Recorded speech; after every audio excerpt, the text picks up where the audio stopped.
Hey HTDA, and welcome back to this beautiful game we call Satisfactory. Today we are going to be talking about something that I find very exciting, but fair warning, you might not. And that is planning out the next few things in your playthrough, as well as making sure you make use of all the tools you have available in order for you to do that. One of those tools that we're going to focus on today is actually the radar tower. Now the radar tower, as I understand, has actually improved in update 6. I haven't played before update 6, so I'm not entirely sure what they used to look like and what they used to do, but I found a lot of comments saying radar towers are basically useless, and I have to say I'm finding the complete opposite. So we're definitely going to go into radar towers, but before that, let's do some math.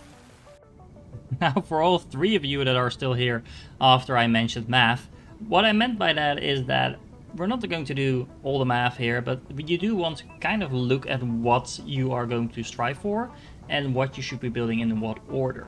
Now, what I mean by that is right now, in order to get to the phase 3 completion, we are going to need modular engines, which by default produce only at 1 per minute speed. But we're also going to need adaptive control units, which again are being produced at 1 per minute speed. Now, because we need 500 of these and 100 of these are not going to be the issue, but the modular engines are definitely the thing that we want to start automating first. Because, of course, if we only make a few of those per minute, it's going to take quite a while in order to get 500. And then in the meanwhile, we can make sure we make use of our time while we're building this. So, again, that's just being smart about what we produce in what order. Now, on top of that, similarly, we also want to take a look at the milestones. We currently don't have the gas mask unlocked, but we can easily do that with the fabric, because it's just a matter of making fabric and we already have some rubber and plastic. But I'm mainly looking at the Tire 6 and then specifically at the conveyor belt Mark 4. This is going to make our life so much easier, but in order to make this, we're going to have to make some computers and we're going to have to make some modular frames. Now we can actually do that by hand or by using the little side project I have next to my storage facility that I showed in the previous episode, link above in case you missed it.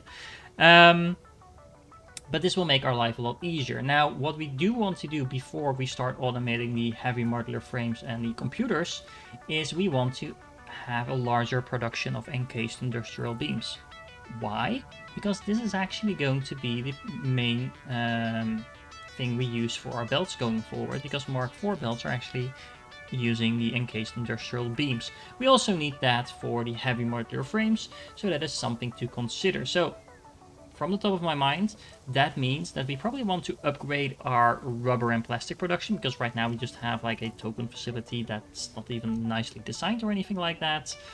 Then we want to make sure we are going to build our heavy modular frame facility somewhere that is at least close to where we're producing our encased industrial beams, that we're also going to have to feed back into our main facility in order to make sure we can actually build all those belts.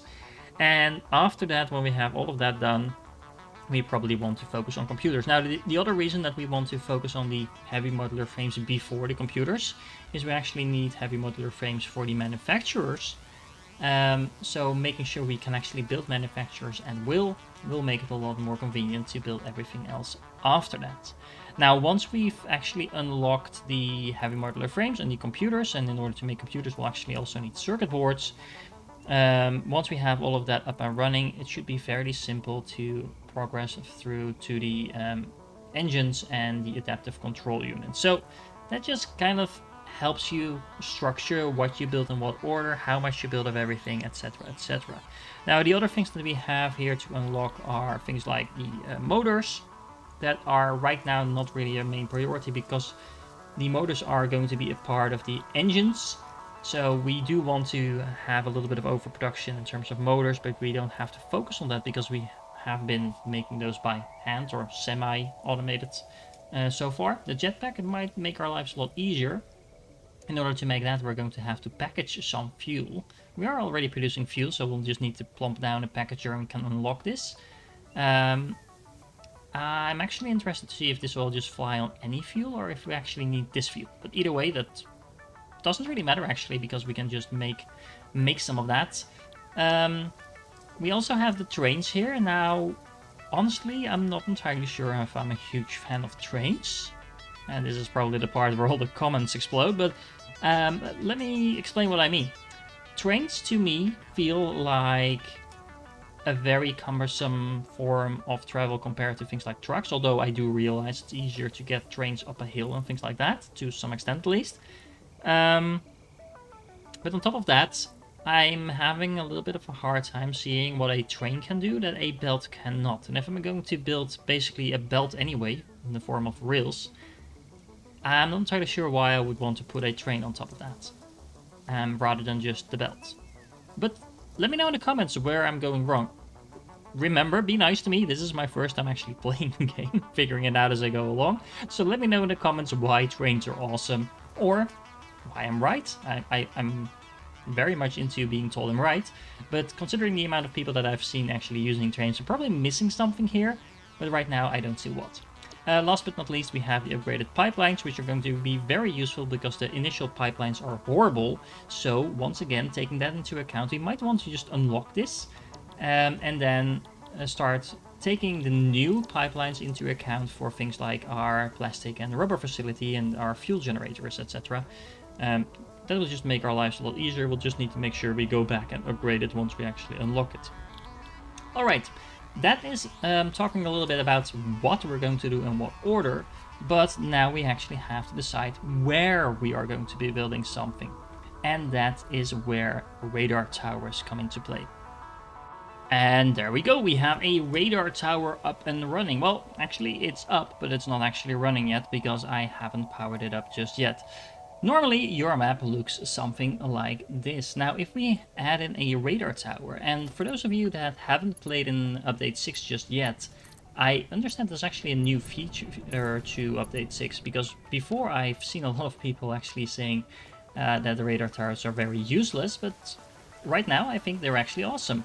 So, radar towers are going to show you on your map everything that is in a huge radius around it. And as you can see, this pretty much covers the entire area that we've been building in so far.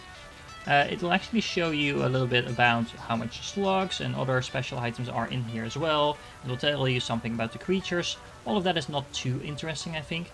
The main thing that you're going to want to be building these radar towers for are the basically the resources on the map. Now, of course, now I clicked on the radar tower. This is just showing me the one thing.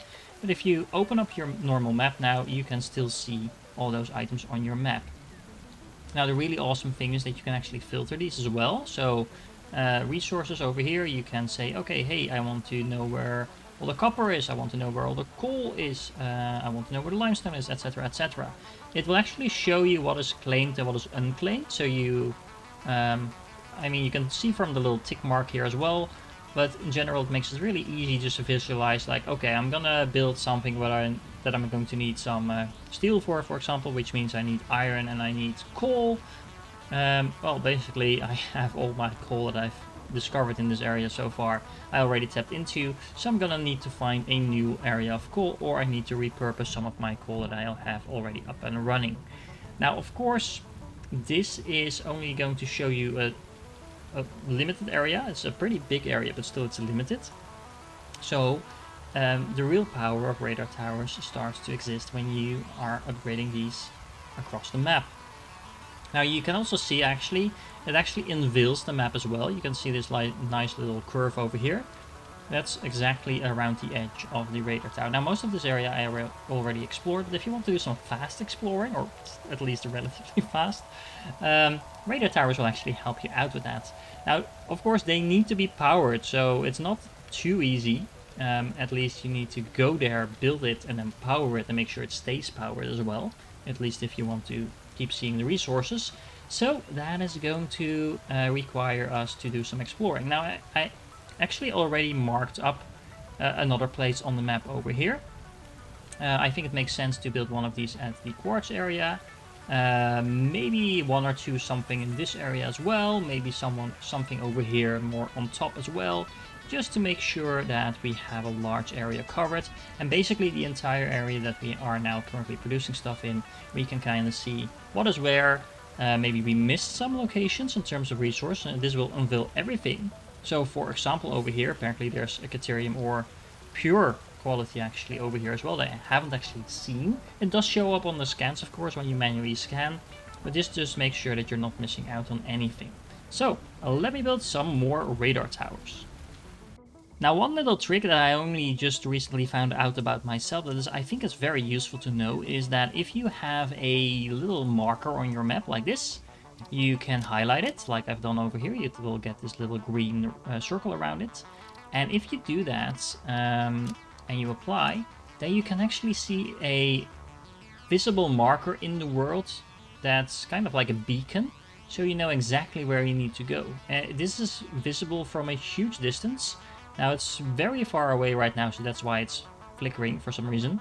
But it makes it really easy to kind of navigate to an area that you want to explore. So for example, right now, I decided that it might be cool to have a radar tower on top of this hill over here. It might help with the reach of the radar tower. I'm actually going to test that, because I'm not entirely sure if that's the case. So I'm going to build it on top of this hill.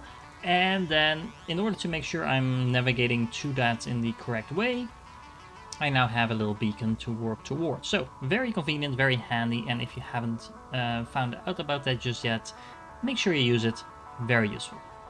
Okay, and I spent a lot of time exploring, dragging along power cables and things like that in order to power up all my radar towers, but I think that effort is definitely worth it, because right now, if we check out the map, you can see I have a huge part of the map completely unlocked now, showing where all the resources are. So I, for example, have not seen all these coal places over here, those little core nodes, coal nodes, difficult to pronounce, English, etc.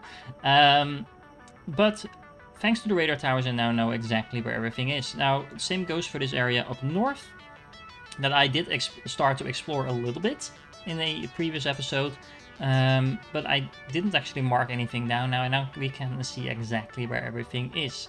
It's also showing some useful information. So for example, I know now that we only have oil over here and all the way over here, and of course there might be more oil in this general area, but that means that compared to where I'm building right now, if I want to get oil, I need to go either to where I was already building some of that, or I need to go all the way over here. And that just informs me about where I'm going to be building what. Now, that will bring me to what I highly recommend you doing. Try to explore, once you unlock these radar towers, kind of explore the area around you. Place down a few radar towers. They look really cool, so that's just one reason to do it already. But it also makes it a lot more easy to kind of just visualize where everything is, what you already tapped into. Once again, I know there are third-party options to do that outside of the game, but this is just a way to do it inside the game as well, and well, why not use it if it's there? Now, I'm actually going to talk a little bit about why bigger is not always better in the next episode, and we are going to be progressing through a lot of new items in the next few episodes. This was mainly me talking about a lot of planning and stuff like that. Let me know in the comments if you like this type of episode or not. I can imagine it appeals to a certain audience, but it might not appeal to everyone. And if you're still here, then apparently you did like it, so thank you for joining in. You're awesome for staying to the end, and I will catch you in the next one, when we are going to be talking about why smaller is sometimes simply better.